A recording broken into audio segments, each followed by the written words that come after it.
All right, looks like we are live. Welcome to Standing for Truth. I am your host, Donnie. Thank you all for being here for tonight's very important debate. I have Dr. Kent Hovind and Jackson Roe here with me to debate the topic of transitional fossils. Do transitional fossils exist? And do they provide evidence for evolution? These questions and more will be discussed tonight. Now, if you are not yet subscribed and you love debates, interviews, discussions, and more, please make sure to hit that subscribe button and make sure to share around this content, as the truth is important. Now, tonight it will be another formal debate, as we do here on Standing for Truth. We strive to keep our debates professional, and we will be having up to 12-minute opening statements, 8-minute rebuttals, and a cordial back and forth discussion. After the discussion, we will have short 5-minute closing statements, and then this is where we get you guys in the audience involved. We're going to have an audience Q&A, so make sure you are tagging me with your questions at Standing for Truth. That way I won't miss them. So anyways, enough for me. Let's get right into the show. Let's get a brief introduction before Jackson Roe would do his opening statement, though. Kind of break the ice here a little bit. Thank you for giving us your time for tonight. Thanks for having us. Why don't we, Jackson, why don't we start with you? How you been and what's going on over at your channel? Been doing good. Just been uploading some videos here and there. There've been some funny Kent parodies I've done. I sent Kent one of them. I think he thought it was funny. I didn't mean any offense by it. I thought they were good fun. But I've been uploading just some random stuff about science and recently about animal rights a little bit, not much, but kind of. So that's all really for me. I've also got a Transitional Fossil Facebook page. I started like a month or two ago. Well, I appreciate that introduction. Jackson, thank you for being here. Dr. Hovind, thank you as well for giving us your time for tonight. How you been? And what's going on over at Dal? Well, God is good. Some of God's kids drive me crazy, but God is good. Things going well. People come here from visiting from all over the place at Dinosaur Adventureland in Lenox, Alabama. We're straight north of Pensacola, 70 miles. We have our 12,000 square feet of science center activities for people of all ages to do and learn about God's amazing creation. We believe the Bible is true. Evolution is not only stupid, it's dangerous. Dumb idea to believe you came from a rock. So that's what we do around here. We teach that God made the world in 6 days, and we're having a blast. We're in a new church building here, Genesis Baptist Church. Come on down, visit Dinosaur Adventureland. Everything's free. Come on, go fishing. Got 16 lakes to go fishing in if you want. Come on down. Awesome. Sounds like a lot of fun. I appreciate that introduction. Dr. Dino, Kent, you're going to be a busy man. We've got a ton of debates for you over the next few months. You're going to be back here next week debating Matthew Steele on a similar topic. Is there reasonable evidence for evolution? Jackson, you'll be here next week, I believe it is as well, debating Raw Matt on did man live to 900? So that should be a lot of fun. So why don't we get right into the show? Jackson, we're going to hand it over to you. You have up to 12 minutes. As we always do, Jackson, if you don't use all of your time, we'll just throw it into the audience Q&A. So whenever you're ready, Jackson, I'll hand it over to you and you're good to go. All right, let me share my screen here.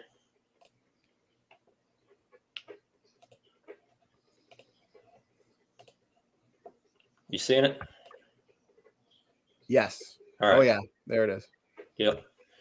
All right, so I don't have a script for this. I'm just kind of doing it ad hoc, so bear with me. This is the Devonian period, this section of slides. This is Gogonasus, it's called. It was a Devonian lobe-fin fish. It had infolded enamel teeth like later tetrapods. So it had a very tetrapod-like skull and spiracles here in the back for breathing, very large ones, like later tetrapods. Here's a artist depiction of it. It's one of the lesser-known ones. There are a bunch of those. Here's fossil hunting on Ellesmere Island, Canada, North Canada. You're probably wondering why they went here. It's because this is Middle Devonian strata, and they predicted to find something like this. And lo and behold, they did. It's Tiktaalik, probably the most famous fossil on this list that I have. I'm sure everyone's heard of this one. Has a mobile neck, arms with all the the corresponding bones in it, a flattened head, spiracles for breathing air, but still a fish. This is Echthyostega, also found in Canada. It's basically Tiktaalik 2.0. It has, unlike Tiktaalik, had the beginning of digits in its fin, shown by CT scans. This is a fossil of Acanthostega, another, believe it or not, fish, but very tetrapod-like. It had 8 digits, had no attachment to the vertical column of the hip. It had a fish-like skull. It had internal gills and tail fin rays. But so this is basically a Darwin fish, as some other people have pointed out. This is Ichthyostega. This is an outline of what was found. They didn't find the front hand. They found the back foot. And like Acanthostega, it has multiple fingers and a kind of transitional structure. I'll show that more in a minute. This is, believe it or not, still a fish.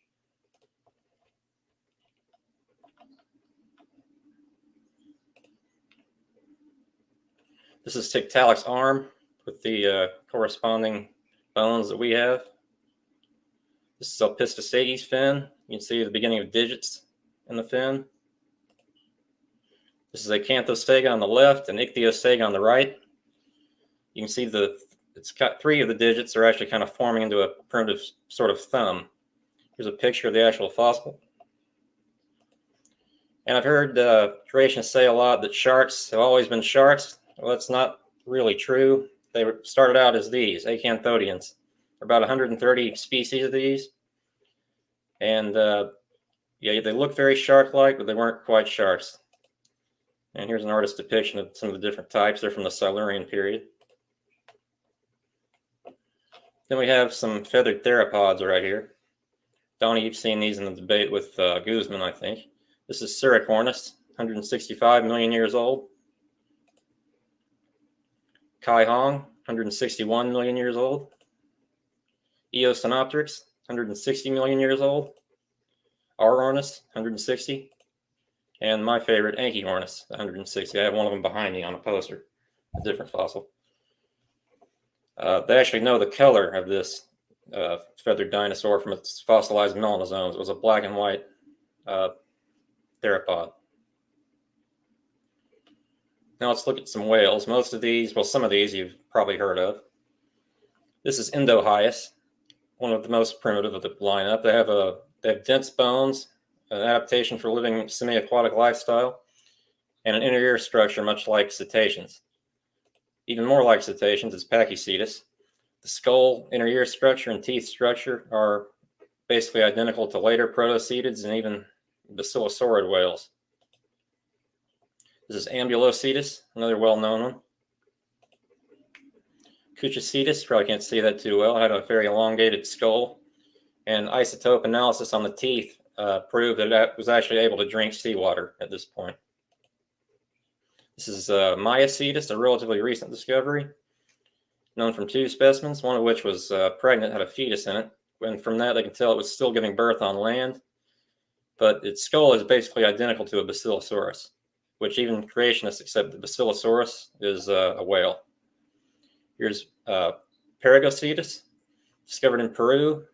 What's interesting about this one is its caudal vertebrae were actually compressed in such a way that proved it had a kind of a beaver-like tail, sort of a proto-fluke. This is Georgiacetus, actually discovered in Georgia, the state, not the country. And its skull, as you can see, is basically identical to Basilosaurus here. It even has serrations on the teeth, unlike earlier legged whales. So basically identical skull. So if this is a whale, but that's not a whale, that doesn't make much sense. Here's the ear structure of Perigocetus compared to a modern whale. It's a very unique structure, not found in any other animal. So that's good evidence these are related. Here's the ankle joint of 2 primitive walking whales and a pronghorn. They actually evolved from artiodactyls, primitive artiodactyls. And these are the hind legs of Basilosaurus, which even creationists said was a whale, except this one had external hind limbs, had 3 toes on each one, some fusion going on, and some vestigial nature going on here. Definitely couldn't walk on land. They got up to 60 feet long. Now, turtle evolution. This is Odontochelys of the Triassic. This basically has half a shell. It has a plastron but no carapace. It's intermediate between earlier Papachelys here and later Proganochelys. Here's a better diagram of them.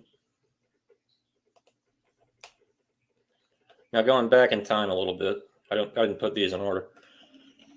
This is Bicellum brazeri, the first multicellular organism found in the Precambrian, about 1 billion years old. It has 2 types of differentiated cells, as the name suggests, bicellum.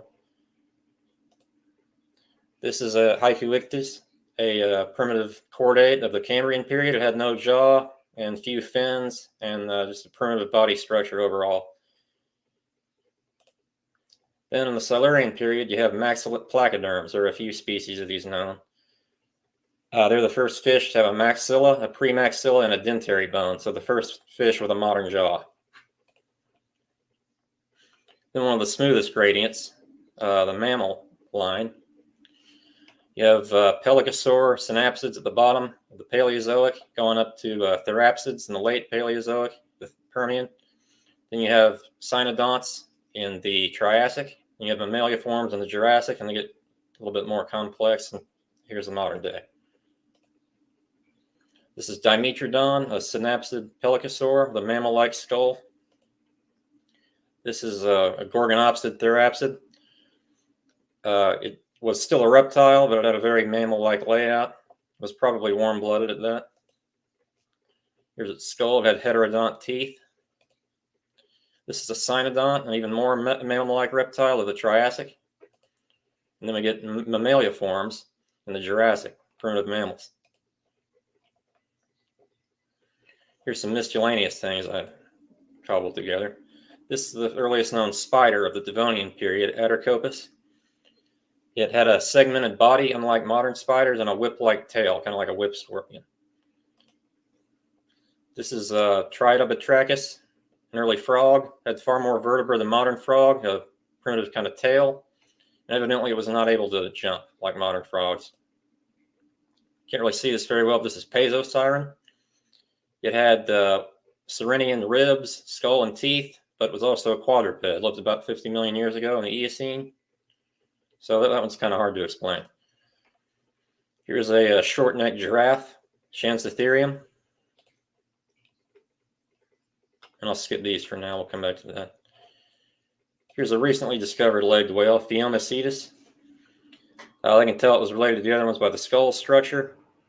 And they didn't find legs on it, but they did find vertebrae, and the neural spine suggests it had muscles that could carry its weight on land, so it did have legs.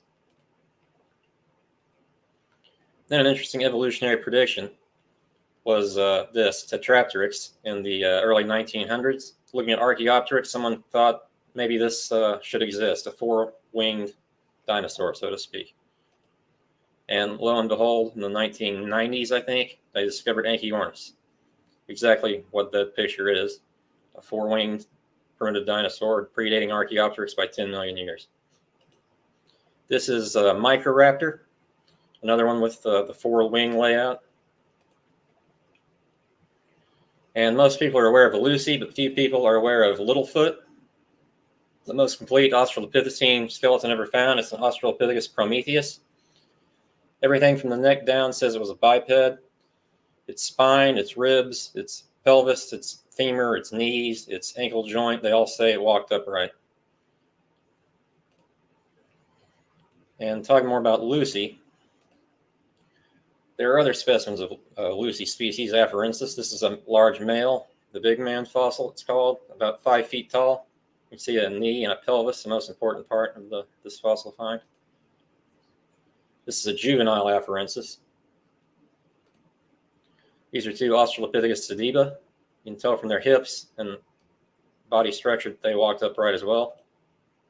This is Africanus, another upright walker. And Kent says dogs only produce dogs a lot, which is true. But going back far enough, you get this, Hesperocyon. It was near the caniform, filiform split a couple tens of million years ago. I forget when. but it looks almost like a civet or a cat, but it's technically still kind of a canine. So I would think it's not in the same kind, but I don't know. 1 minute. All right.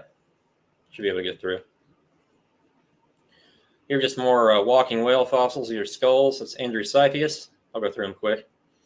That's Rebuttal, Gaviacetus, Dalanistes, and Casaracetus. And more tetrapods from the Devonian period. This one predates Tiktaalik. It's called Parmastega. And this is Ventostega, which is kind of intermediate between Tiktaalik and Ichthyostega and Acanthostega, based on what they found. It's not a complete skeleton, but it's enough. 10 seconds. All right, we're good. So yes, I think they're transitional fossils. All right. Well, I appreciate that opening statement there, Jackson. Also to the audience, we've got a great audience with a ton of questions flying in. So we're definitely going to have a solid audience Q&A. Dr. Dino, we're going to hand it over to you, brother. Whenever you're ready, the floor is yours. Thank you so much. And thank you, Jackson, for coming back to try this again. I take the position there is no such thing as an index fossil. There's no such thing as a geologic column. You kept referring to that over and over about the Devonian period, et cetera, et cetera. We'll talk about that in a minute. But here we have in the Earth Science textbook back on my shelf, scientists use index fossils to determine the age of rocks. So if you find a rock layer and you say, how old is it? They'll say, what kind of fossils did you find in it? And they use the index fossils to determine the rock layer age. This is in all the textbook, index fossils, index fossils. So if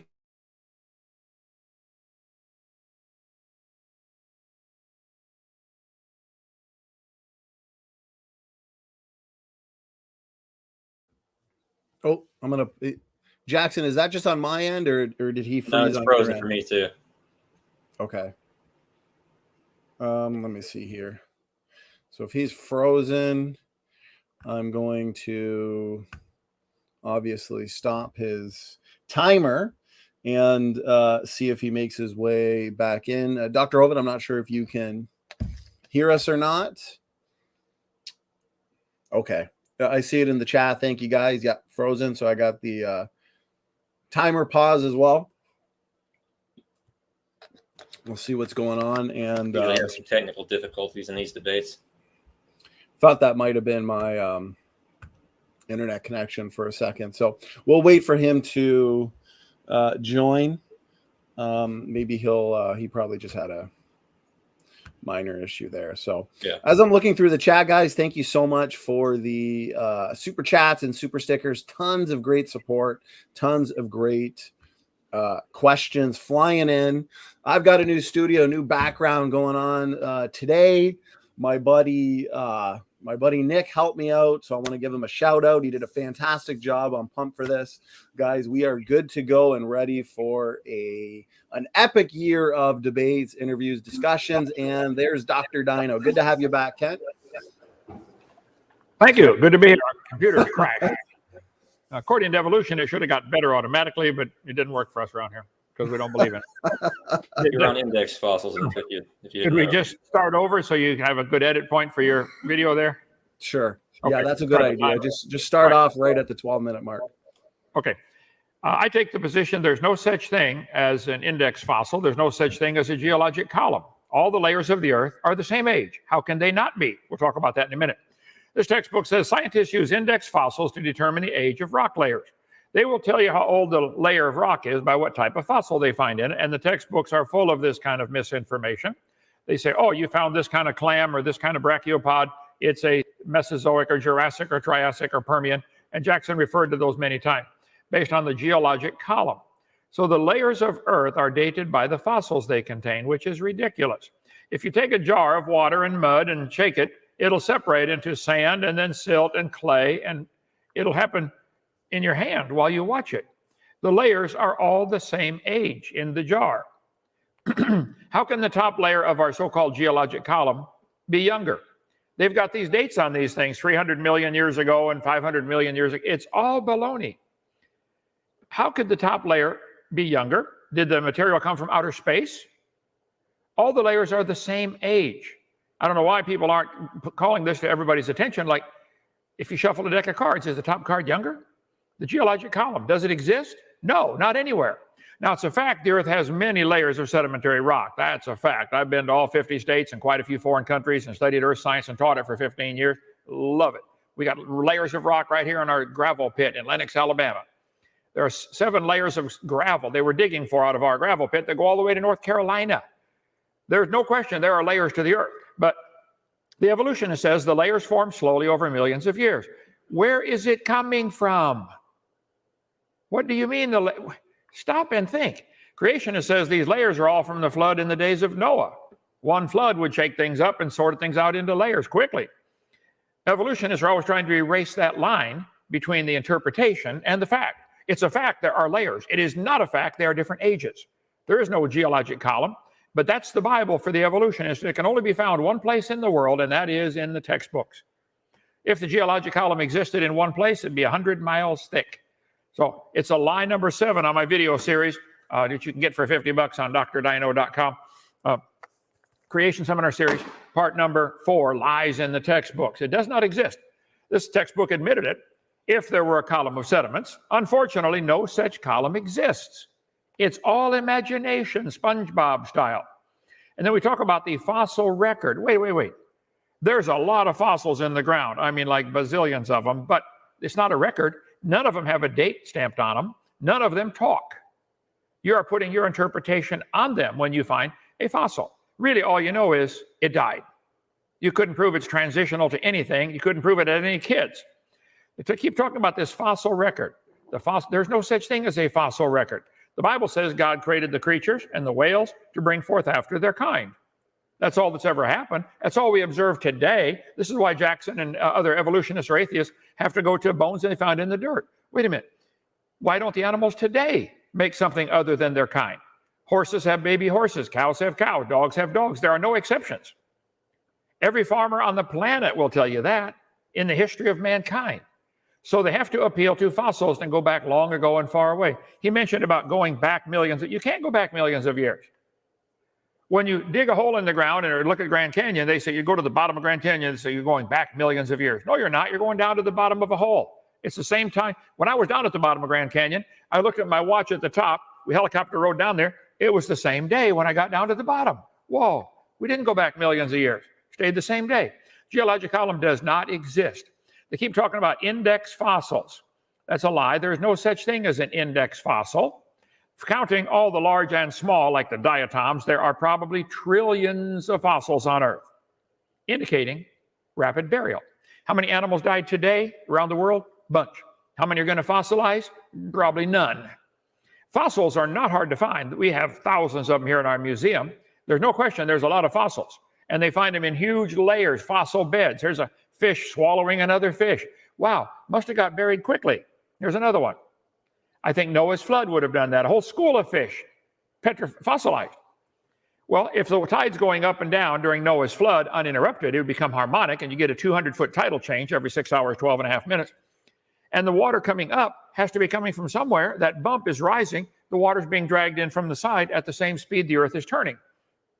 Here at my latitude, Lenox, Alabama, we're 31 degrees above the equator, turning 886 miles an hour right now toward the east. Well, if the water's coming in at 886, it's going to bring a layer of mud in 50 feet thick in 10 seconds and bury animals and turn them to fossils. Why don't we find fossils forming today?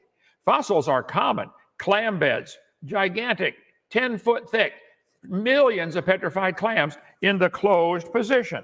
Got a couple of them right here. We got a whole bunch in our museum. Petrified clams in the closed position. This indicates rapid burial because clams die when they open. So finding fossils is not hard. But there are no index fossils. All the layers are the same age. When you find a fossil in the dirt, all you really know is it died. You could not prove it had any offspring. In a court of law, Jackson, all your fossils you just mentioned would be thrown out with one simple statement. Your Honor, he could not prove those bones he showed had any children. You're right. Throw it out. Secondly, you couldn't prove they had offspring that were different. No animal today can do that. Why do you think a bone you found in the dirt can do something no animal today can do? Produce offspring other than its kind. All you guys do is draw lines on paper And you connect all kinds of things and say, see, here's our tree of life. The humans have a common ancestor with an octopus, and it was an amoeba. This is simply lying to the children, drawing lines on paper. Transitional fossils, the topic of the debate tonight. A fossil that exhibits characteristics of both ancestral and derived form. Now, wait a minute.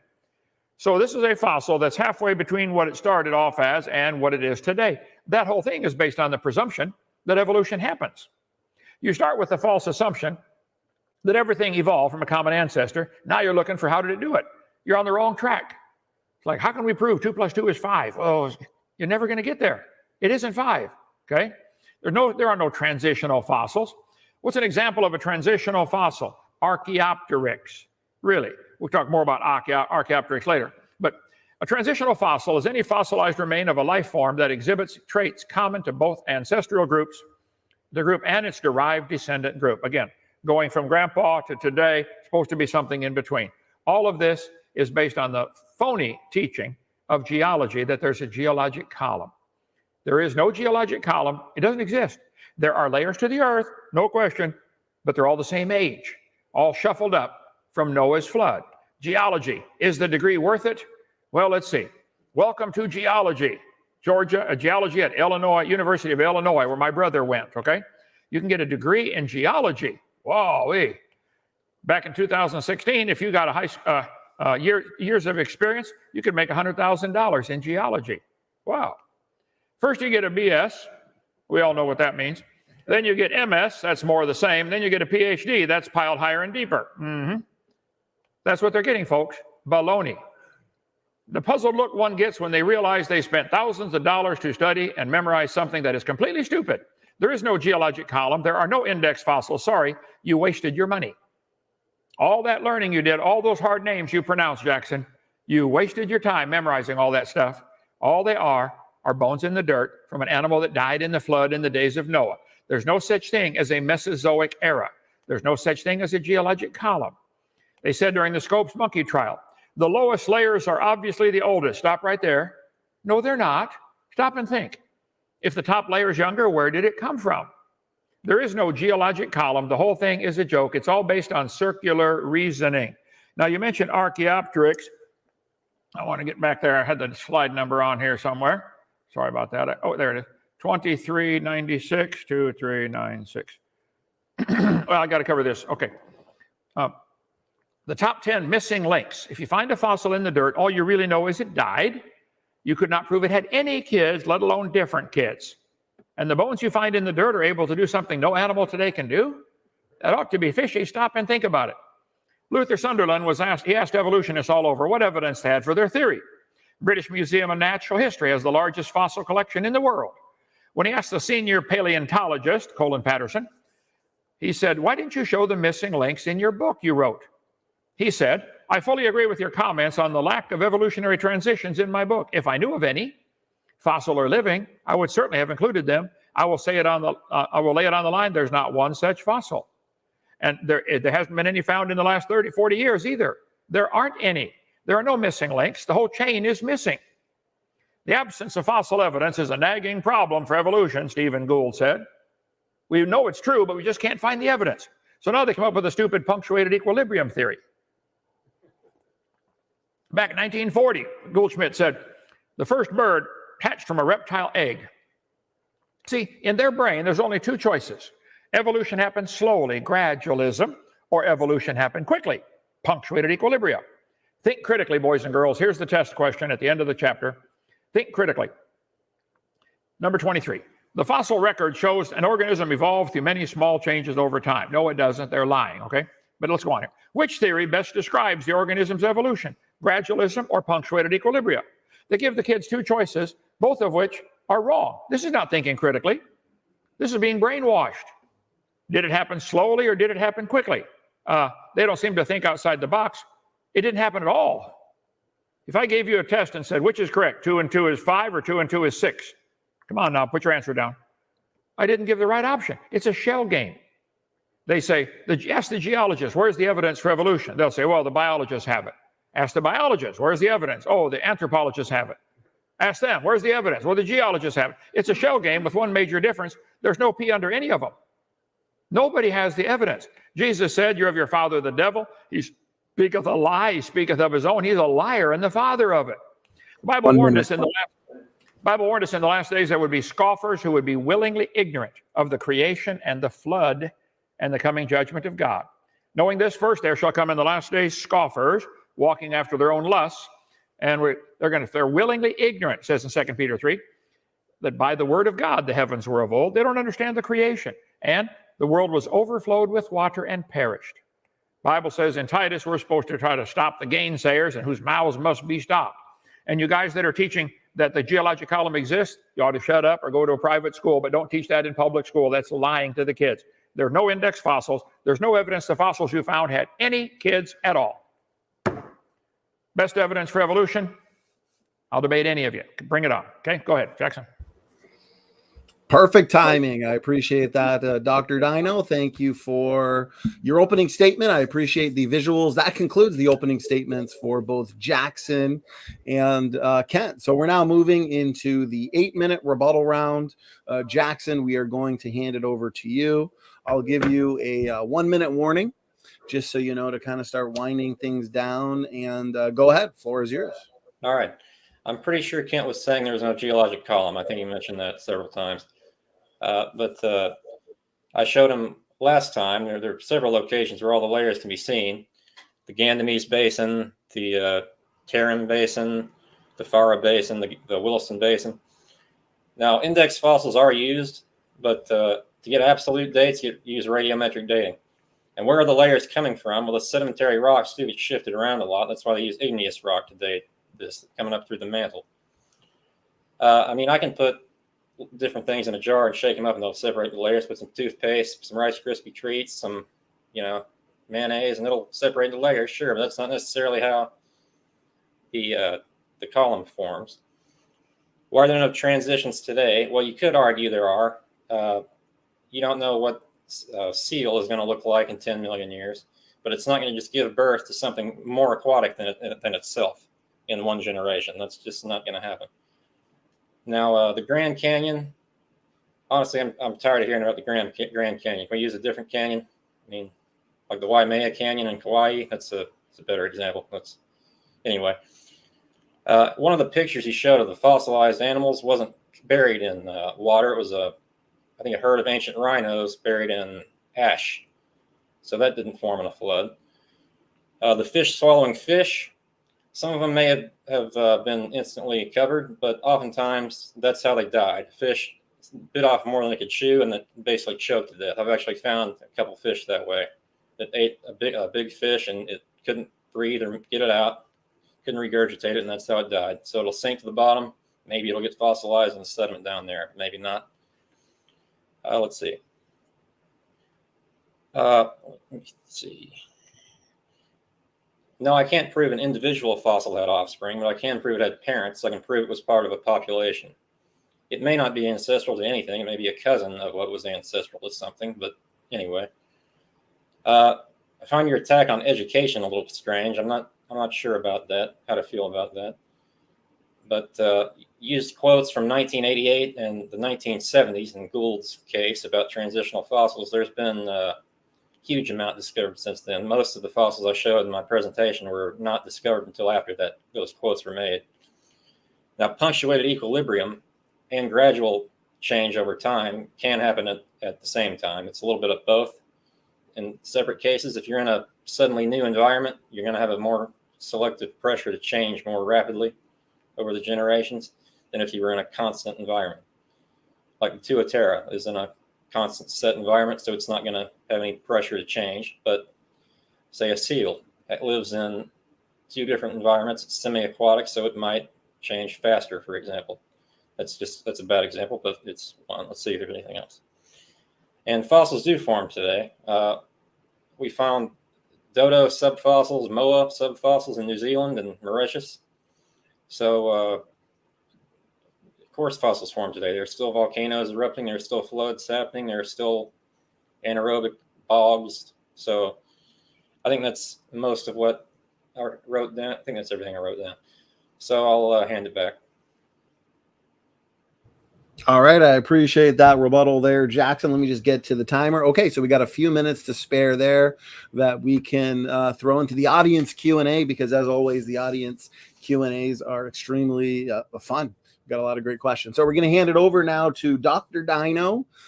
You have up to 8 minutes for your rebuttal whenever you're ready. 2 Peter 3, it says, the world was overflowed with water and it perished. The flood created all that. Genesis chapter 7, this is the story of the flood. In the 600th year of Noah's life, all the fountains of the great deep were broken up. What does this mean? Well, the Bible clearly teaches that when God first made the world, there was water under the crust of the earth. There is still a lot of water in the crust of the earth. We know that. Otherwise, you couldn't get geysers and hydrothermal vents, etc. But I cover on my video number 2 what the original creation was like. Why did they live to be 900? But there was water under the crust of the earth. The Bible says the fountains of the great deep broke open. That the earth cracked up like an eggshell, and the water went shooting out, which means once the water leaves from underneath, the crust of the earth is going to settle back in to the cavity. The same day were all the fountains of the great deep broken up. So the water went shooting out along these cracks during Noah's flood. A cubic foot of rock weighs about 160 pounds, depending on what type of rock.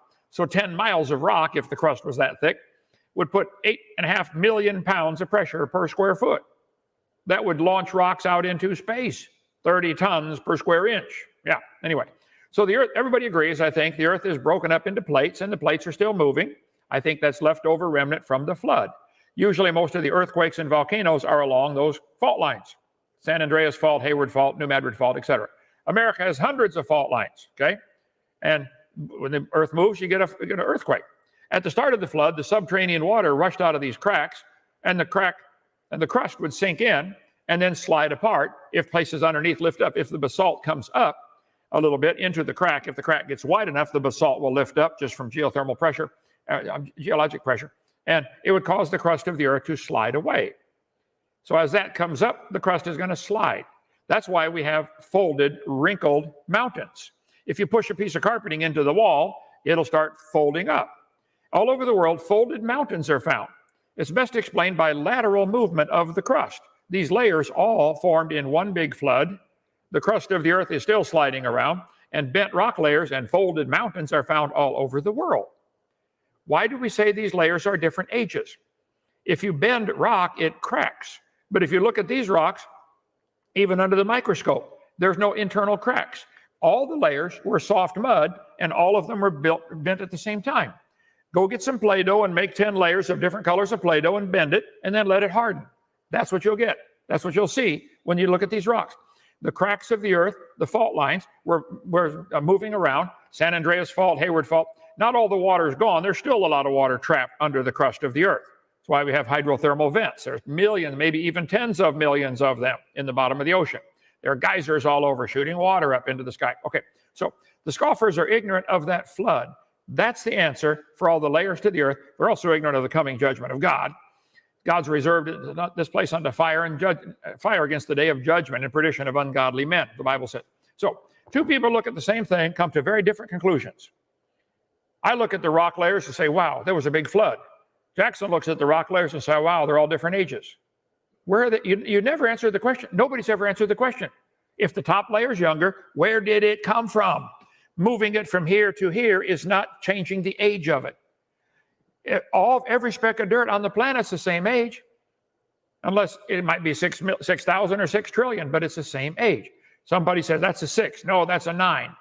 This is confusing. How many lines are there? 4 or 5? 3. Okay. Is this a vase or 2 faces? We look at Grand Canyon or any canyon. The evolutionist says, wow, it formed slowly by a little bit of water and lots of time. Or the canyon in Hawaii. I've been to that one too. Creationist says, no, it formed quickly by lots of water and a little bit of time. And you guys always try to erase the line between those two. There is no geologic column. It does not exist anywhere on the earth. These folded rock layers are indication of rapid bending while they were all still soft. Okay, I wanted to get to, right here. Yeah. Slide number. I'm all eating up my time here. I didn't have, here we go. Slide number 367. Okay, Alt-DV. 367, enter. This textbook says, you look back through hundreds of millions of years. No, you don't. You look down at a hole in the ground. I went down there, same date at the bottom as it was at the top. If you built a dam across Grand Canyon, a large lake would form behind it, a really large lake. Some of the water from Wyoming drains through Grand Canyon down there. There's Grand Canyon, Arizona. I didn't realize, Jackson, you didn't like that one. I'll pick the Hawaiian one next time. But it's the same concept. Here's Grand Canyon. It cuts right across what's called the Kaibab Plateau. In that red box, there's an elevated area that's about 7,000 feet above sea level, and Grand Canyon cuts across it. It's actually a gigantic dam. The snow line tells the story. That white is the snow, high elevation snow line. It's got a gash cutting right across it called Grand Canyon. Grand Canyon enters over here at less than 3,000 foot elevation, flows downhill, like all rivers flow downhill, 277 miles come out the other side. It's a breached dam. It enters at less than 3,000 feet, and the top of that dam is 7,000 or 8,000 feet. Rivers don't flow uphill. If you filled a Grand Canyon back in, this big lake would fill in behind it. The top of this ridge is much higher than the bottom. The river only runs through the bottom, and the top is higher than where the river enters the canyon by 4,000 feet. All these canyons, all these layers formed in one big flood, and probably within 100 years after the flood, the lakes would fill up just from rainwater. And what happens when any lake gets too full? It finds the lowest point and cuts a notch and drains the lake. Rivers don't flow uphill. There's no delta. We do demonstrations showing how Grand Canyon formed rapidly. That's what the lakes would look like if you plugged up Grand Canyon today. The lake would go clear back to Colorado. Grand Lake would be 5,000 feet deep. As the water ran off, it left behind what we call today Monument Valley, probably formed in a couple of weeks while the water's running off quickly. Kaibab Plateau, 7,000 or 8,000 foot elevation. River enters the canyon less than 3,000 feet. Going to wash out the dam. Dams wash out all the time. It doesn't wash away the whole thing. It cuts a notch and drains the water out. Grand Canyon is a notch cut in a giant dam called the Kaibab Plateau. So you guys are saying the layers are different ages. This is right south of us here, 20 miles in Bruton. Can you see that gash over there? Anybody want to guess what happened here? Somebody had a lake on their property, got too full, found the lowest point, cut a notch, and drained the lake.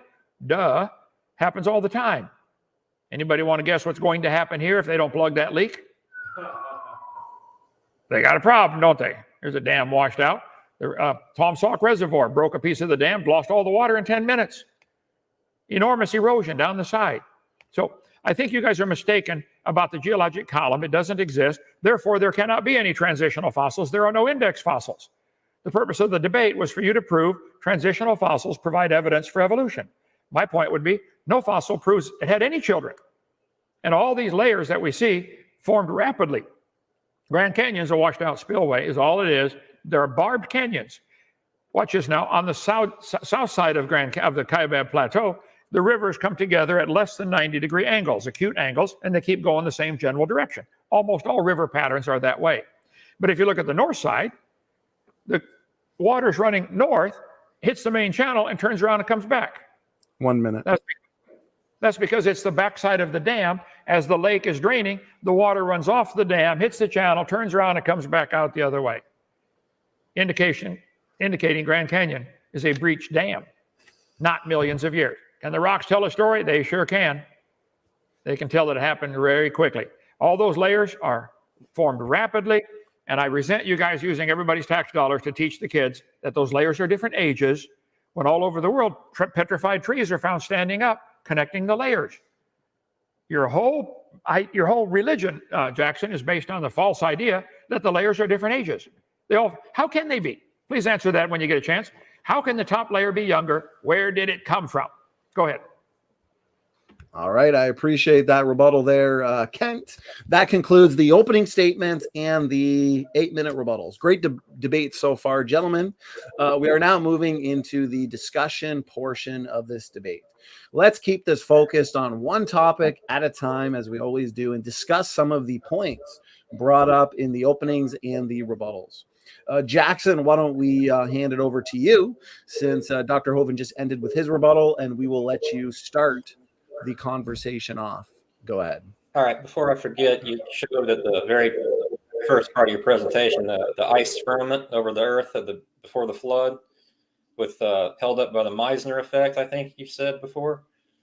there's a problem with that. Ice isn't magnetic. It's only very slightly diamagnetic. And the Earth's core is not a superconductor. So there's no way this firmament could float due to the Meissner effect. And blocking UV light. Donnie, we're going to do one topic at a time. Do I get to answer that before he goes on? Absolutely. We'll hand it over to Kent. Okay. In my seminar, I say the Bible teaches there was water above the firmament. And it says very clearly in Genesis chapter 1, the birds fly in the firmament. So that would be the air. So the Bible teaches there was water above the firmament. The Jews have always taught there was a layer of ice 2 or 3 fingers thick above the atmosphere. And I said it could have been held up by the magnetic field, the Meissner effect, or by air pressure like an inflatable building. And the Earth does have a magnetic field. That's how your compass points north. What do you mean it doesn't have a magnetic field? Of course we do. Go ahead. Yes, but it's not a superconducting magnet. It's just okay. Then air pressure held it up. Okay. All right. Well, there's a problem with that because only 3 fingers thick of ice covering the entire globe would be such a delicate structure that it could never just hold itself together, I think. But you don't believe that, but you do believe we all came from a rock? No, I don't believe it came from a rock. Okay. Go ahead. Next point. All right. Let's see. Do you believe in feathered dinosaurs? Some creationists do, some don't. I'm just curious. Did you say feathered dinosaurs? Yes. No, I think that's a ridiculous idea. All right. Can I share my screen real quick? Sure.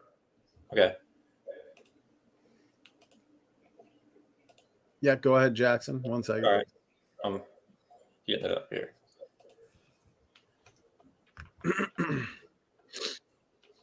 All right, you're shared, Jackson. All right. These are some more conclusive dinosaur fossils with feather impression. This is Tianyi Raptor, about 4 feet long. This is Xinhuan long. You can see the wings here. It's about a 6-foot theropod. But most conclusive of all, this is Eutyrannus, a 30-foot tyrannosaur. You can see it had 3 specimens had impressions of feathers, about 8 inches long. So I think it's pretty conclusive that dinosaurs did have feathers. No, I think it's pretty conclusive that what you showed as a fossil may have had feathers. It may be, there's other ways that is produced. Some are faked, of course. We see them coming from China all the time that are completely fake, where they carve the feathers in there, but it's supposed it's legitimate. The Bible teaches that before the flood came, the people lived to be 900 years old, and probably everything was much bigger, much bigger. I think you're going to find pterodactyl fossils that probably have a 30-foot wingspan. They'd have a hard time flying today because the air is too thin. But if you had a canopy above and the whole Earth was pressurized a little bit more, say add 10% or something, they could fly because the air is thicker. I can swim through the water, but I can't swim through the air. I can't flap fast enough. So I think you'll find fossil dragonflies, 3-foot wingspan. Fossil cockroaches, 18 inches long. I think everything was bigger in the fossils that we find indicate something was different about the air. Giant dinosaurs are found by the thousands, the fossils are, and they have small nostrils. How did they breathe? Had to have richer air, and I think most folks agree from the fossil amber that the air used to be 32% oxygen instead of 21 like it is today. That's amber, air bubbles in amber are 32% oxygen. If you increase the oxygen concentration and increase the air pressure, smaller nostrils would work fine. You could run 100 miles without getting tired. So I think that what you may be showing is a giant bird. How do you know that's a dinosaur turning into a bird? You may have found just a fossil, if the feathers are legitimate, a big bird. Go ahead. All right, well, a 30-foot tyrannosaur is probably not a bird, in my opinion. But the reason those insects and sauropods would get so big in the Carboniferous period is where the insects were found. The oxygen level was much higher than it is today. That's the reason they got big then. As for sauropods and theropods getting big, they had an efficient breathing system, air sacs in the vertebrae, and kind of like a system similar to birds, evidenced by gaps in the vertebrae. And yeah, so anyway, that's my answer. Okay, you keep mentioning the Carboniferous period and the Jurassic period. Those don't exist. Jackson, you never answered the question. How can any of the layers be different ages? Is this material coming from outer space? Yes or no? Where's it coming from? Well, the KT boundary came from outer space. It's got a lot of iridium in it, which is rare on Earth. Had to come from an asteroid or a comet or something. But okay. But the layers, the sedimentary layers, are mostly getting shifted around, but the igneous layers are coming up through the mantle. And when they're set, they're lithified, they have a set parent-daughter ratio, and gradually that changes over time. But you still didn't answer the question. Whether it's igneous or sedimentary, if it's coming up out of the mantle, it's still the same age. It's been down there. If the whole Earth formed 4.6 billion years ago, every speck of dirt on Earth is 4.6 billion years old, unless it came from outer space from meteors, which are very, very rare. But let's say there's a tiny bit of the iridium layer. Okay, I'll give you that. But you're saying the layers, how can the Carboniferous period be different than the Jurassic period? Every speck of dirt in both of those layers did not come from outer space. Therefore, they're the same age. Shuffling it to a new location does not change the age. If you shuffle a deck of cards, the top card is not younger. There is no geologic column, Jackson. You wasted your money learning that stuff. I didn't spend any money learning that. I just Googled it. There are plenty of places where it is. Okay. So I didn't waste any money on that. But yeah, the sedimentary rock, that's the reason it's not dated, is because it's mostly shifted around through the rock cycle. And how is it a different age? Shifted around does not make it a different age. Is the top layer younger? If so, how so? Please tell me. I'm telling you, that's why they don't date sedimentary rock. It's igneous rock they date. It's coming up from the mantle. It's not a set parent-daughter ratio. It's still the same age if it came out of the mantle or came from next door.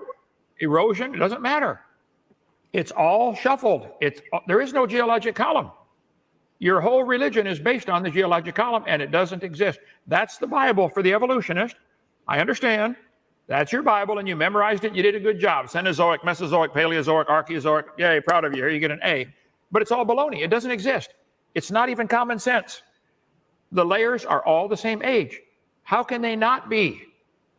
You're saying the layers aren't in that order anywhere, or they aren't the same age? Because they conclusively are in that order.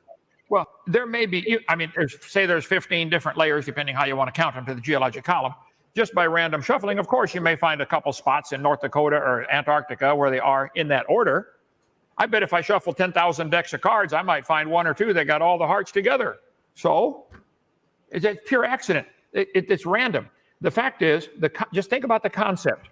How can the top layer be younger than the bottom layer? Where did it come from? I've never had an atheist or an evolutionist answer that, and you're avoiding it right now, Jackson. How can it be younger whether it came up through the mantle or came from next door through erosion? It's still the same age. I'm trying to explain. A set amount, let's use uranium-lead dating. A set amount of uranium-238 is going to come up, and a set amount of lead is going to come up. Now, these are going to change over time through radioactive decay. So they are, I mean, in a way, you could say they're the same age in a roundabout way, but they are, I mean, it's hard to explain. It's very hard to explain. It's impossible to explain. The fact that there's uranium, uranium-238, uranium, carbon-14, all these different elements are in there.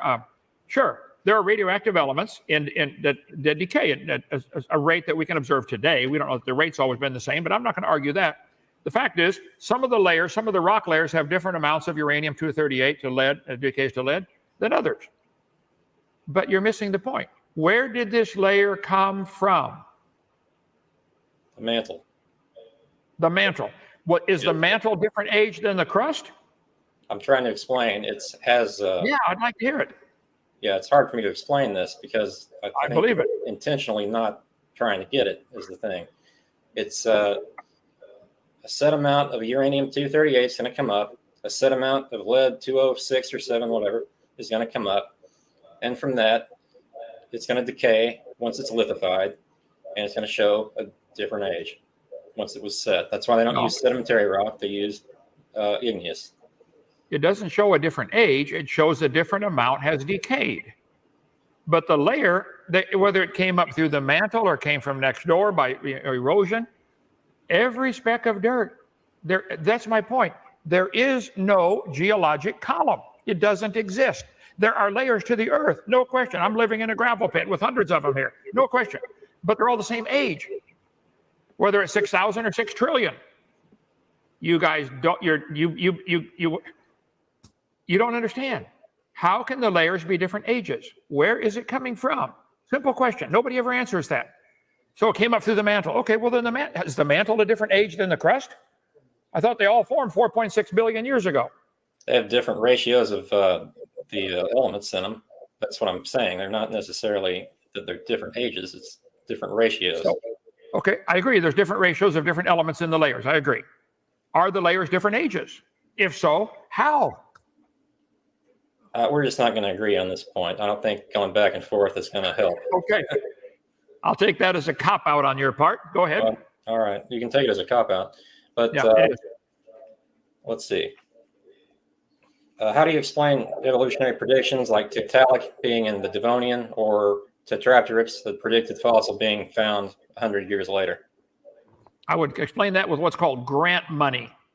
They send somebody out there and say, please find us a fossil that goes intermediate. But the bigger point is, if you find a fossil that looked like it was intermediate between two, I bet the motorcycles that have 3 wheels, they look like an intermediate between a motorcycle with 2 wheels and a car with 4 wheels. They're not intermediate. They're designed to be 3-wheeled, and there's some designed to be 2-wheeled and some designed to be 4-wheeled. They're designed for that. So if you found a fossil that looked halfway between, this and this, you don't know that it isn't just something that went extinct. You wouldn't know it's the father of anybody. You wouldn't know it had any kids. You don't know it's transitional. And no animal today is able to do this. We got a lot of monkeys and baboons and chimpanzees today having babies. Why don't they make another human? Only this time, let's watch it. Why can it only happen long ago and far away? This is fairy tale stuff. Evolution is a fairy tale for grown-ups. That's all it is. There's not a shred of evidence that any animal has ever produced anything different than its kind. God said 20 times in the first 7 chapters, they'll bring forth after their kind. That's all we've ever seen. That's science. Science is what we can see, study, test, demonstrate, observe. I love science. Evolution is not part of science. Evolution is a religious belief. You believe the layers are different ages with no evidence. You believe animals in the past could change to something else, even though today they can't. It's a religion. Jackson, I wish you'd wake up and see this. Give your heart to the Lord, get saved, and join the real crowd that's going to win. I think there could be a God. I think he would use naturalistic processes, but I've noticed that you talk a lot, but you say the same thing repeatedly, I think. Because I'm right. So, well, you can say it once, not 10 times. Okay, I taught math for 15 years. I taught kids 2 + 2 is 4. I bet they were teaching that 2,000 years ago. It doesn't change. Truth doesn't change. The truth is dogs produce dogs. That's the truth. Sure I'll keep saying it. And they're not going to produce anything else in one generation. Bingo. But did the original amoeba that chart showed, did that produce something different? I mean, your chart shows the amoeba turned it into all kinds of stuff. So apparently they were able to do it in the past, but they can't do it now. That's not science. Over millions of generations, not one. Oh, okay. Then it somehow changed to something else. That's what you just got done saying, over millions of generations. That is a belief. That is a religion. That is not science. I showed you earlier the chart, showing all the animals going back to an amoeba. Well, then, the amoeba had to change to something else. Amoeba turned into a whale in your religion. I don't believe that. I think it's baloney. Here it is, right here. Slide number 755. Alt DV 755. Do you believe these trees of life represent the reality that animals started off like an amoeba and turned into, some of them to an octopus, some of them to a jellyfish, some to a pine tree? Oh, some of them turned to a shark. I think I think I showed one of the fossils. It wouldn't be an amoeba. It would be something like Bicellum brazeri, one of the first multicellular organisms. Well, that's another whole problem to get into. How do you go from single cell to multi-cell? Before you get there, how do you go from non-life to single cell? Those are all stages of evolution you guys have no explanation for. They're essential for your religion, but it's nothing but a religion. You believe it because you've been taught it. Well, you were taught wrong.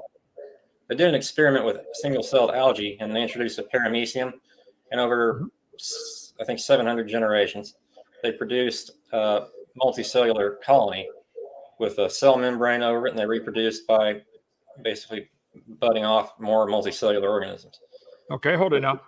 This started off with a living organism, introduced an enemy like a paramecium. They all locked arms where the paramecium couldn't eat them. The Navy SEALs are taught that. Everybody lock arms, get together. Now you got a big crowd where you can float together as a raft, okay? So they're still single-celled algae. They might have grown a shell around them of some kind of protective shell, but if you look carefully, it never did become a multicellular creature. It was still a bunch of single creatures getting together. We got people getting together in crowds all the time. And that's not evidence that it happened in nature. You can believe that if you want, but going from single cell to multi-celled is a giant leap. But they put the drawings on the chart here, this way, and say, kid, look at this. Single-celled creature at the bottom turned to a shark. This is propaganda. This is not science. I don't care if you want to believe that stuff. I do resent paying to have that taught to the kids. That's not science. That's imagination. And finding a fossil in a rock layer, like you said, how did they predict they would find one here? Government grant money, probably, because please go get out there till you find one. There's a lot of people digging around looking for that. My dog digs around looking for bones too in the dirt. So it's just a conspiracy. The feathered dinosaurs are fake, and it's a conspiracy when they find one they predict. Well, some of them have been fake. You would agree with that, I think. Plenty of those have been exposed as fake.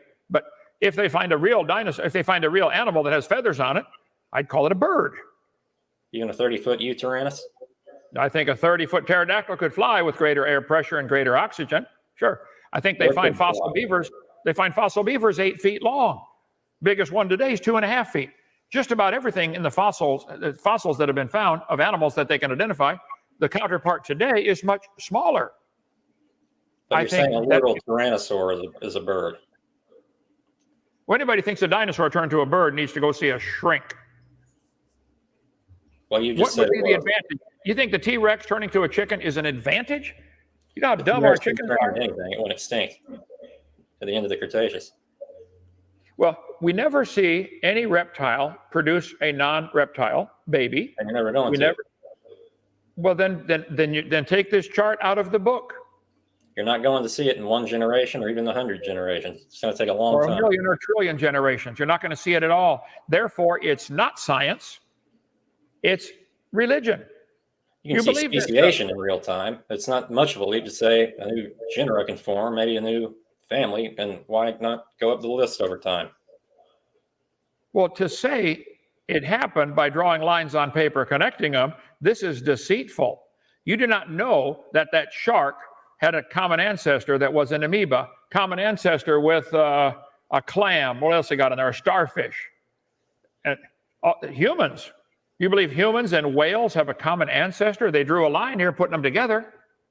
Jackson, do you believe everything on Earth is related? So, okay, so for the record, you believe humans and dinosaurs have a common ancestor. Is that right? Everything has a common ancestor. Okay. As far as we know. So humans and worms have a common ancestor too, right? You're related to a worm? You're trying to make me say something that sounds stupid, but it is stupid, Jackson. You don't need any help on that. It is stupid. All right. Well, everything on Earth is related. Genetics proves that. I think everything on Earth was created by a really smart creator, and all the different life forms we have. You can have both. I think they're designed to do what they do. The sharks are designed to swim in the water, and we're designed to walk on the land. I think I can give God the glory when I see one of his creatures. You guys can't do it. Well, what was an acanthodian, the shark precursor that I showed? There's no precursor to anything. Just because you find a fossil that looks like it's not quite shark yet, okay, maybe something went extinct. If you found a fossil 3-wheeler, you would say, oh, wow, it's turning into a 4-wheeler. No, it's not. It's a 3-wheeler. Well, I think that's a pretty bad example. I mean, they don't reproduce. They don't. Well, okay. My point would be, the title of the debate, are there transitional fossils that support evolution? The answer is no. There are no transitional fossils to begin with. Even all those you showed, if they're all legitimate and they're being interpreted correctly, which is a big question, but if they are, a freshman law student could say, Your Honor, he found an animal that went extinct. That's not, you don't know that's the grandma of anybody. So we're throwing out all of forensic science? No, we throw out all the fossil evidence they use for evolution. I love forensic science. I love science. But evolution isn't part of it. Evolution is a fairy tale. It's part of a religion that you guys have sneaked into the school system. And now you're making all the kids learn that. I mean, you've said yourself, you've spoken in public schools. I mean, yeah, many times. Yeah, aren't you kind of doing the same thing, teaching your beliefs in the public schools? No. I say all the evidence shows dogs produce dogs. If you wish to believe something other than that, you just left science and went to religion. Science shows us dogs make dogs, sharks make sharks, no exceptions. These lines, every line on this paper is imagination. It's baloney. They Except believe it happened. What now? Except for genetics and fossils. The kinetic fossil, is that what you said? Except for genetics and fossils. Well, genetics indicate a really complex gene code. I bet you'd find Microsoft PowerPoint, Microsoft Word have thousands of identical lines of code. Does that mean they all came from Morse code? Or are they evolving into something else? Or that's the line of code that you write with? I bet both of them have the same spell check, take you to the same dictionary. So if God designed all the creatures and gave similar lines of code for this one's got to make an arm. It's going to be 2 bones, a radius and ulna, and the flexors and extenders and biceps and triceps and deltoid. Okay, I think you might find the same similar muscles and bones in lots of different animals. It works great. It's a neat system. It works good for the dog, for the cat, for the whale to swim with. It doesn't prove a common ancestor. It might prove a common designer. But I'm not demanding that be taught. You guys are demanding that your religion be taught, so I think the burden of proof's on you. Well, I'm not demanding anything. I'm a civilian. But, yeah, I mean, it's kind of a bad argument to say that genetics doesn't count because computer programs are similar. I mean, again, they're not reproducing. They're not acquiring endogenous retroviruses, things like that can be traced back. Well, I'm giving an example anybody can understand. I agree. You add in reproduction, now it gets a whole lot more complicated. If the computers could reproduce, whoa, how would you do that? How do you tell if it's a boy or a girl? I don't know. Let me look at mine here. I don't even know where to look. But so the fact that it's just an example how that lines of computer code are primitive compared to the DNA code. Sure. The DNA, the information in one single cell, like an amoeba, is more complex than the space shuttle. Then you guys think it happened by chance. That's fine. I don't care what you believe. It didn't necessarily happen by chance. You want to teach it. That's what I care about. I mean, I think there could have been a God guiding the process. I've said that many times. Right. So you think God could have used evolution? Do you think God could have done it without using evolution? Sure, he could have, but he didn't. The evidence says he didn't. And you're sure of that? All right. Sure well, yeah. Audience Q&A. Sorry, guys, I was on mute. Yeah, actually, we had 25 seconds left on the timer, so perfect timing to end the discussion and go into some closing statements. Been a fantastic debate. We've got a great, lively chat, and that was a very lively discussion. So I appreciate it. Lots of fun. Definitely an epic debate. So let's do this. Just so you guys feel like you were able to address all the points you wanted to and kind of wrap up your thoughts, let's hand it to Jackson. Jackson, take a 5-minute concluding statement. And then we'll give Dr. Dino the chance for his 5-minute concluding statement. Then we'll do some audience questions. Well, I didn't know we were doing another geologic column debate. You mentioned that about 50 times, I think. But I think there are definitely transitional fossils. I mean, it's hard to explain the whale fossils that are walking, have legs, but have anatomical features only found in cetaceans. So, and these predictions, I mean, you can't just say it's grant money. They're faking everything. Those feathered dinosaurs, they aren't real. They were found in China.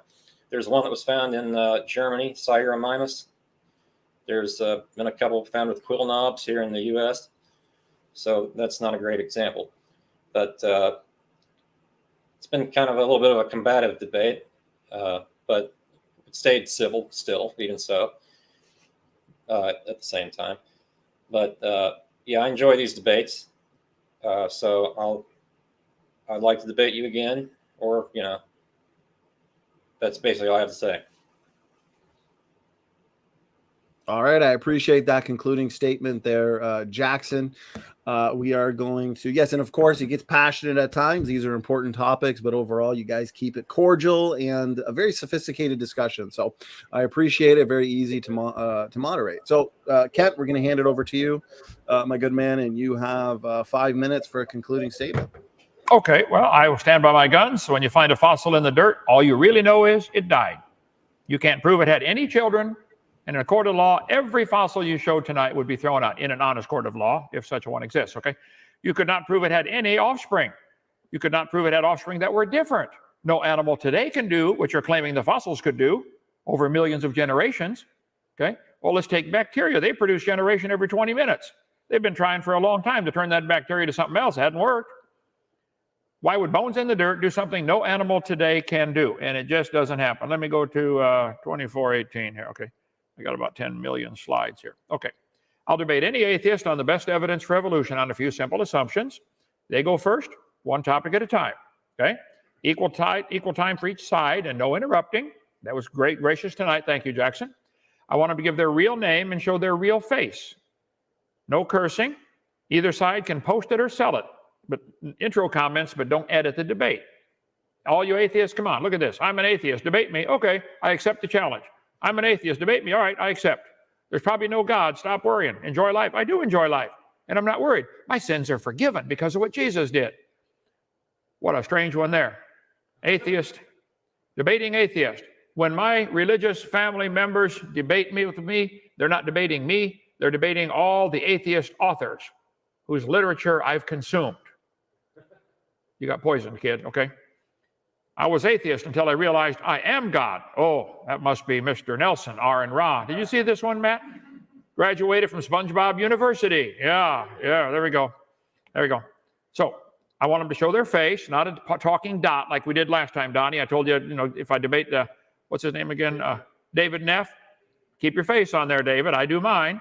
Show your real face, Pelagia. There you are, the real Pelagia, not with all the muscles on the T-shirt. This guy, logic, he calls himself, no logic at all there. So many atheists, target-rich environment. So I'll stand by my gun. There are no transitional fossils. No fossil would count anyway. There is no geologic column, which is everything you started off with, Jackson, referring to the geologic column. You said, how does this tie in? You kept referring to the Devonian period, Silurian, all this kind of stuff. It doesn't exist. Does not exist. There's no evidence from any field of science for evolution. None. So I rest my case. I think I won. Go ahead. All right. I appreciate that concluding statement there. Dr. Hovind, Jackson, and Kent, thank you for a fantastic, very enjoyable debate. Let's get into some audience questions now because we have a ton of great questions. And as we always do, what we'll do in order to move along smoothly is whoever the question is for will make sure they get the last word. All right, let's go all the way back to the beginning here. First question that came in from, let's see here, from Brother Timothy. So, Timothy, I appreciate the question. This one is for you, Jackson. He asks, why do we find fossilized footprints of Tiktaalik in layers 10 million years older than the fossil itself? Sorry. That's actually not Tiktaalik. It's found in Poland.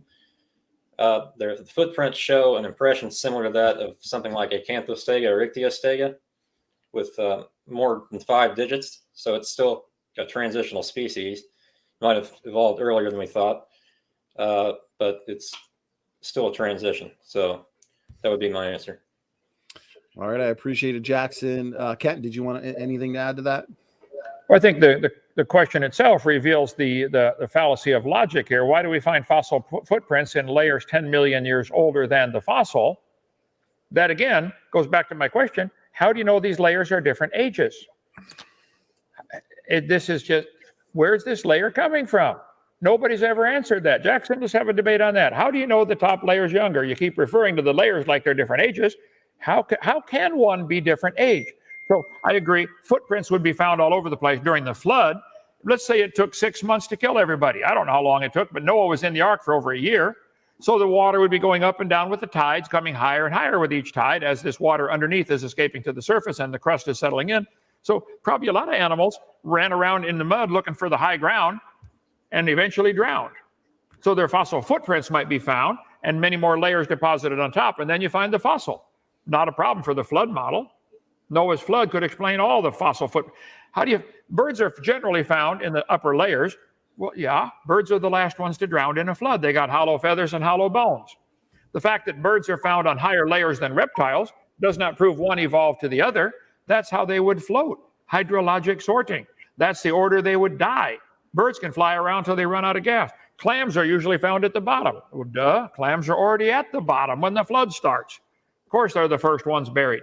So I think it's a much better explanation for all the gradual fossils in the order that they find them, a much better explanation is hydrologic sorting or the habitat they live in. Birds are found on top, clams are found at the bottom. Yeah, doesn't prove they're related, doesn't prove one changed to the other. That's how they would sort automatically. Anyway, go ahead. Well, thank you for that. Yeah, go ahead, Jackson. We're back to that problem of pterosaurs. Why are they not found at the top also? And even sauropods and theropods had hollow bones. Like I was saying, they should be relatively high up with the modern mammals, and they're not.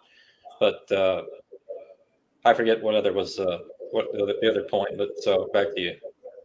Well, no, his point there, why aren't certain fossils found? Well, the people who are looking for them, digging up the fossils, already have a preconceived idea that the layers are different ages, and there's their problem.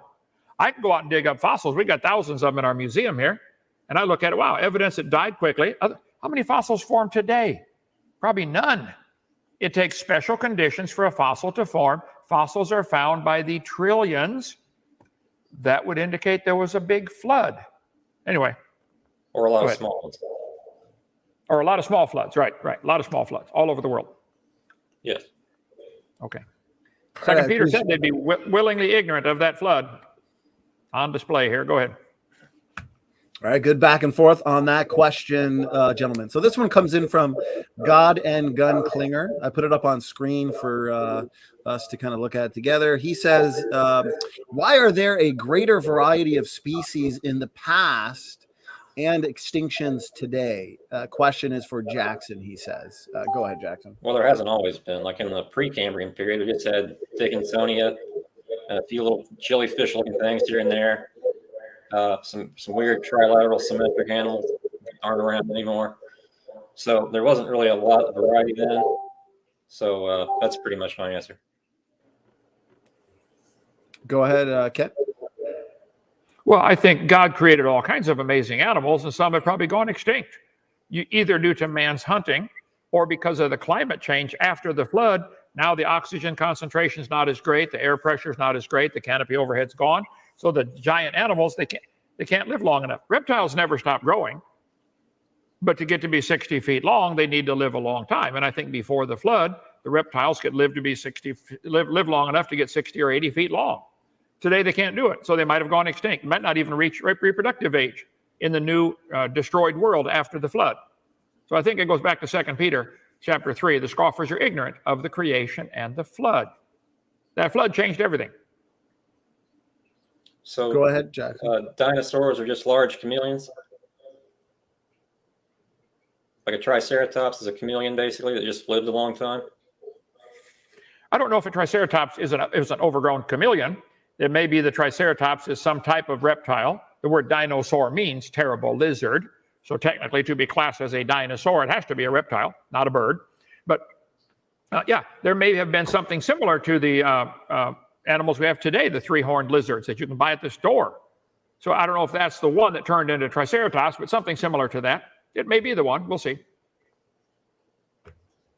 All right, Jackson, if you want a quick final word, since that was your question, then we'll move on to the next one here. No, I don't think I have anything to add to that. Okay, so this one comes in from Mike Jones. This is a $10 super chat. Let me get it up on screen here in 3, 2, 1. The chat is very lively right now. So Mike Jones says, okay, so it's a question for you, Kent. He asks, do creationists limit God's capacity by saying biological evolution did not happen and is not possible? Is God allowed to create the variety of life we see today through evolution if he wanted to? Oh, sure. God could do it any way he wanted, but that's not what the Bible teaches, number one. It's not what the Bible reveals. And to use the evolution process to get what we have today would be a really cruel, idiotic, stupid God. Doesn't he know where can't he make it right first time? Evolution's based on a whole bunch of animals dying. Evolution's a religion of death. If you got a bunch of animals and one evolves a little better than the rest, now the rest of them got to die or this ain't going to work. Because the new improved species is going to be blended back into the population. So evolution requires the death and suffering of billions and billions of inferior species. Let's go see Adolf Hitler for more on that. So no, God would not use not the God that I worship would not use a process like that. No, he didn't need to. He made it right first time. What we're seeing today is a destroyed creation. Not at all what God made a perfect one and man wrecked it. The question is simple. Did man bring death into the world, like the Bible says, or did death bring man into the world, like evolution says? So I would not want to worship a God who used suffering and death and cruelty and misfits and billions of animals dying because they're inferior. I don't think there's any evidence for it, number one, and I don't think that's the kind of God anybody would want to worship. All right, I appreciate that answer there, Kent, and I appreciate the question. Mike, Jackson, anything you wanted to add to that one? Yeah, well, evidently God in the Bible didn't create everything perfect the first time because he flooded the earth to reset it. So the answer doesn't really make any sense. Well, God made it perfect, Jackson. God made it perfect, and 1,600 years later, man had messed it up. So the flood had to come because man's problem, not God. God made a perfect one. They messed it up. I bet General Motors makes some nice cars, and people can wreck them if they want. I appreciate it there, Ken. So here's the next one that comes in from T-Rock. So this one is for you, Jackson. I got it up on screen here for you to have a look at. So he says, Jackson, can you name a fossil-bearing layer that is dated by radiometric methods? Name the method and give the results. Sure. The Taojian Formation, where a lot of those feathered dinosaurs are found, dated with, I think, uranium lead. I can't remember exactly, but dated around 160, 165 million years old. All right, thanks for the answer. Dr. Dino, anything you wanted to add to that? I go back to my original question. Regardless of what the radioactive dating shows, how can any layer be a different age? Where did it come from 165 million years ago? All the layers are the same age, whether they're all 10 billion or 6,000. They're all the same age. There is no geologic column. Except for all those places where there is one. What did you say? I couldn't hear that. Except for all the places where there is one. Except for except for all the places where there is one. Is that what you said, Jackson? Yeah. Oh, geologic column? No, Jackson. There are layers. Let's say they predicted the 12 layers are in a certain order. That's random shuffling. You may find those in that order. That doesn't prove it is the geologic column. All right. All right, let's go right to the next one. We've got a great mix of questions for the both of you. This has been a great debate, very engaging. So lots of good feedback. This one comes in from Darth. I appreciate the super chat there, $10 super chat. So this one is for you, Kent. And she asks, what about Rhodocetus, a whale transition fossil? The pelvis of Rhodocetus was still connected to the sacral vertebra, so Rhodocetus could walk. The ilium of the pelvis was short, typical of, and it cuts off there, I think, swimming whales, it probably says. I've got it up on screen for you. Oh, typical of swimmers, it says. Okay.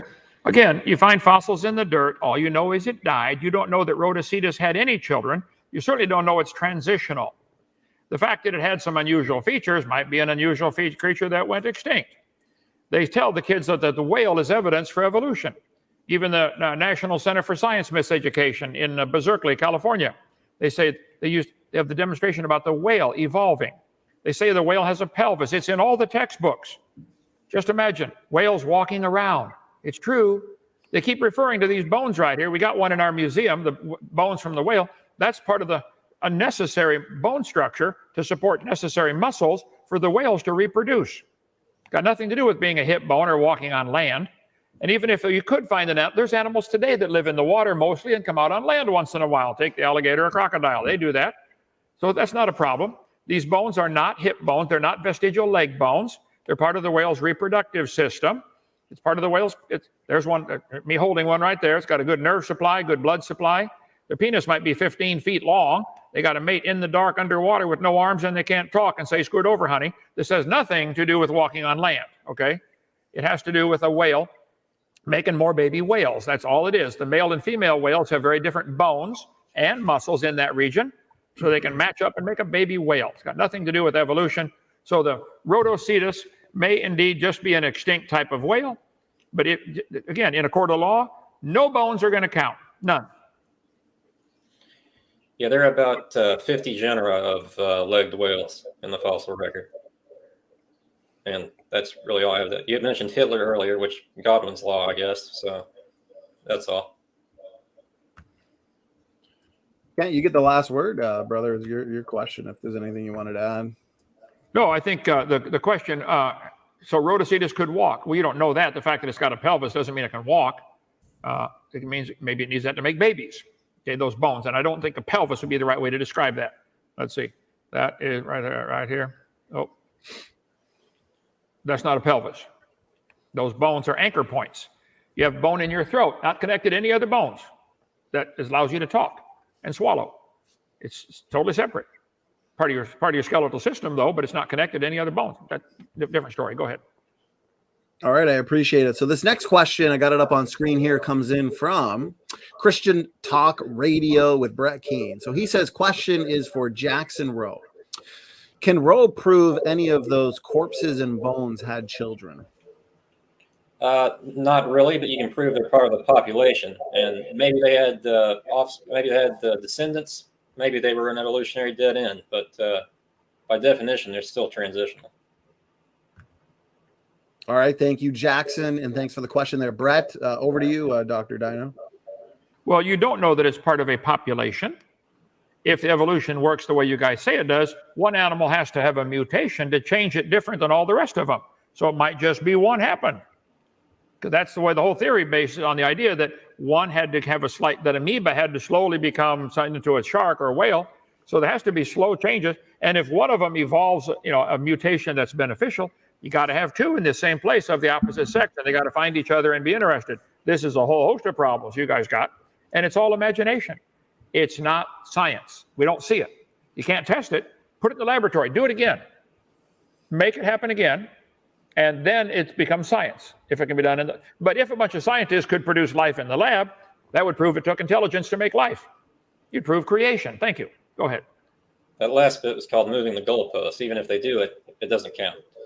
So no, if they do it, it doesn't prove evolution. That's what I said. If they do it, it would prove it took intelligence to do it. Mm-hmm. Moving the goalpost. It would not prove it happened by chance. I think a bunch of people can dig iron ore out of the ground and melt it down and make parts and make a car that'll run. I don't think the iron ore can make the car by itself, though. Well, of course not. And you're not going to get something different in one generation. We'll get you converted. Maybe someday if the evidence shows it, but right now, I don't think it does. Okay. Hope you live long enough to make it to that point. Go ahead. Well, I think if a God existed, he wouldn't send me to hell just for genuinely not genuinely having doubts. Now, he sent me to help you. You're not listening. Go ahead. Maybe. All right, here we go. Next question comes in here from Landon Freeman. I appreciate it. This one's for you, Jackson. So I've got it up on screen here, and he asks, how did transitional organisms evolve the built-in instinct or software needed to consciously and subconsciously utilize their newly evolved abilities? Well, I think mental traits can evolve along with physical traits. I don't really know much about that, but that would be my basic answer. All right. Anything you wanted to add there, Kent? Yeah, I think it's a great question, and another evidence that it didn't happen. You have to make up a story of how it might have happened. That's not science. Make up all the stories you want. But yeah, I think not only do you can take anything. We have an ability, if you get poked by something sharp, you feel the pain. Did the first animal, was it able to feel pain? And then you have to respond to that, jerk back away, the reflex. And then you got to be able to heal the damage. The healing process is phenomenal.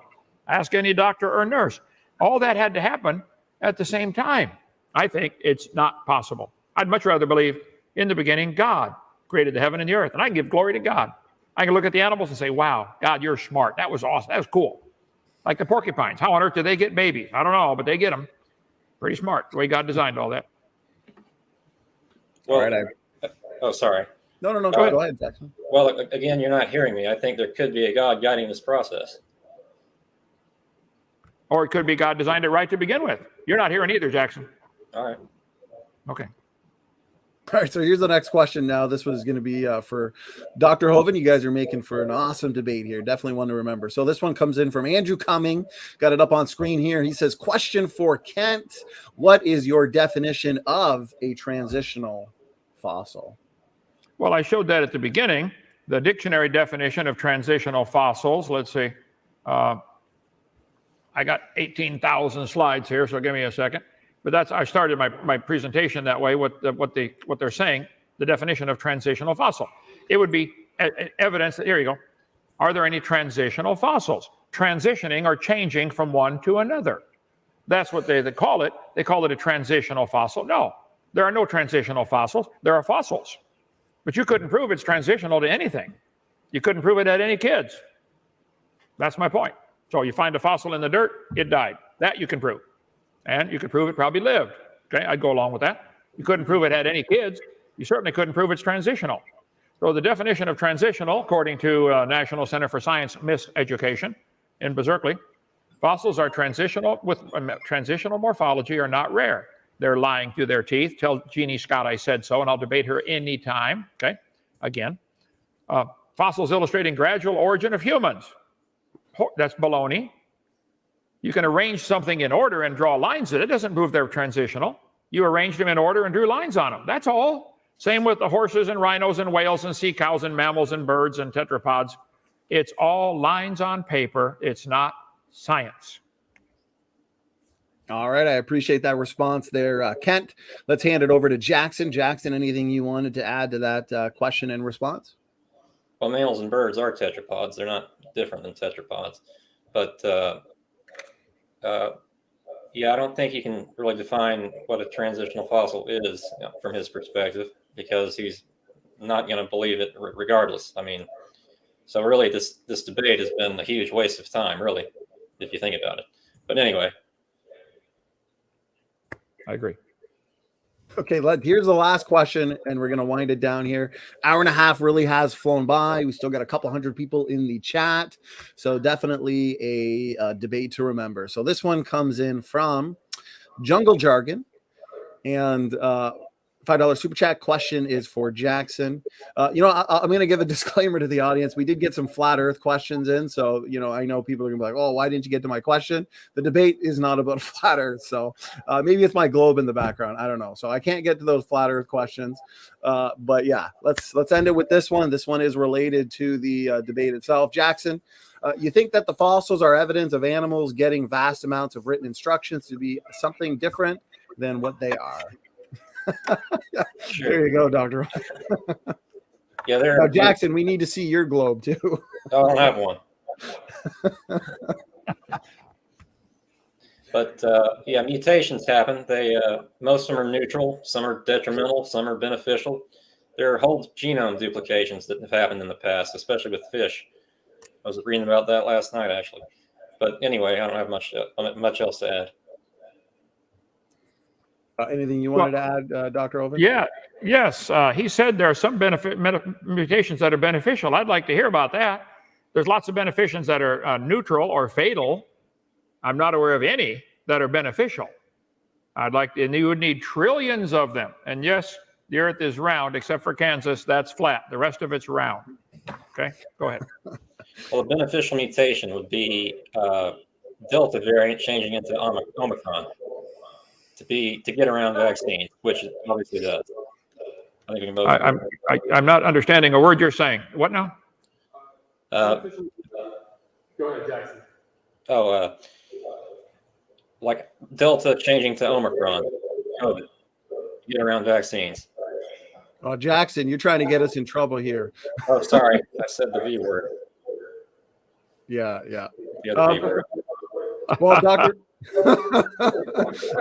Hovind, before we shut it down, this is the here on screen is the flat earth question. They did pay money. I don't know if you want to answer it.